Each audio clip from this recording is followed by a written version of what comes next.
tune, as I said, that's more, it's an 8-note tune, but the idea behind it is almost that this is part of the DJ setup. So if I would play this tune, or when I play this tune in Los Angeles, it's myself and then a DJ running tractor and a laptop. So what I'm trying to do is I'm trying to add the drum, acoustic drum element with the electronics and make it a bit more exciting rather than watching just one more button pusher on stage.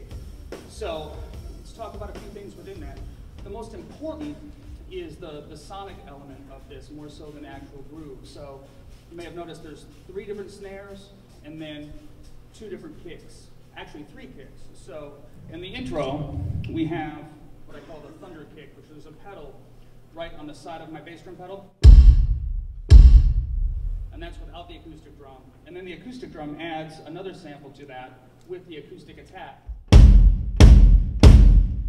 And so the way that most programmers think about this is it's a chord, right? So if you're talking like, you know, for all you band people out there, when you're talking like a triad, like a root, a third, and a fifth, a lot of programmers are thinking that in terms of their actual kick drums, right? So we have a root, and then you add the sample to it. Together, that makes this sound. And then if you get crazy and you put all 3 together, right, it makes that sort of subsonic thing. The last kick you may have heard in the intro, which is right, more of an 808 that is kind of pinched down. And the idea of having all these together is that you can kind of freely move between them without having just a drum machine going at a gig. Snare drum wise, 2 snares and 2 triggers on it. So acoustically, you have a normal snare drum and then this layered, again making, you know, almost like a root and a fifth. And then the same here with this snare drum pitched up. So acoustic and then the trigger, and then together. So if you put those together, and then you may have noticed some of the other stranger sounds trying to mimic drum machines. Drum machines don't have a lot of long tones, a lot of long crashes. So you may have noticed I'm trying to play with the tip of the stick to kind of give that old Roland 808, 909 sound. And then there's a lot of white noise on old 808 and 909 drum machines as well. And then these hats over here to kind of give that old school drum machine thing all together. So in a lot of ways, I feel like this is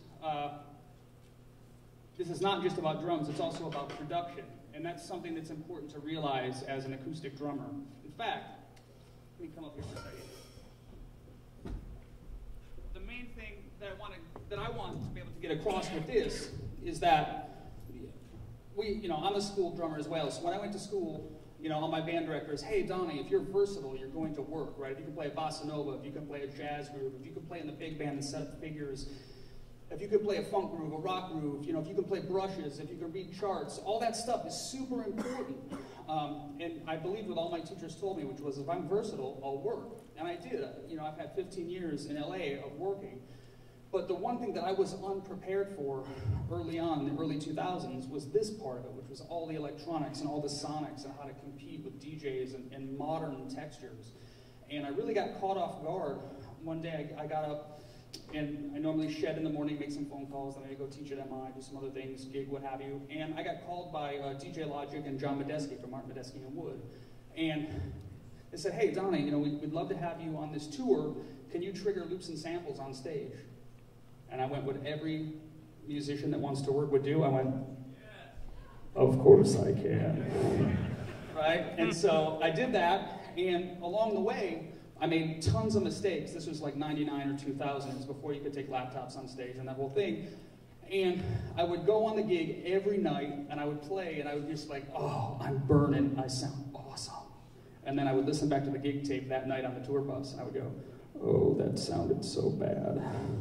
And part of that was I wasn't really paying attention to the textures of it. I was playing over the tracks. I was playing over the loops. I was doing a glorified solo, a glorified exaggeration of what was going on stage. Lots of ghost notes, lots of things, letting the loops take the brunt of the timekeeping and myself being creative on top of that. So I guess the best way to describe it is momentum. I was totally disrupting the momentum of the tune.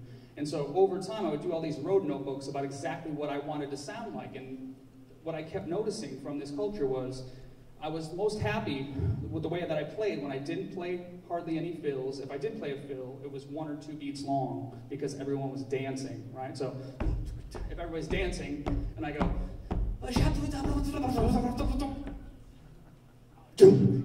and they start dancing again, right?